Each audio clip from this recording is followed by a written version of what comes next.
বন্ধুরা, আজকে ফুচকা চ্যালেঞ্জ করছি, তা তোমরা দেখতে থাকো। তো আজকে তোমরা কি করছো? ফুচকা খাওয়ার চ্যালেঞ্জ। হ্যাঁ, 7টা করে। তুমি বলবে, আমি বলবো। 7টা করে ফুচকা আছে, তাই তো? হ্যাঁ। যে আগে খেতে পারবে 50 টাকা তার। তার। আচ্ছা,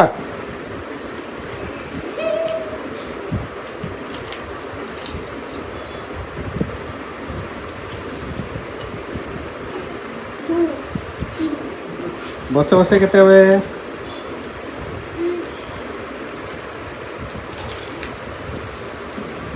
দিদি দুটো হয়ে গেল।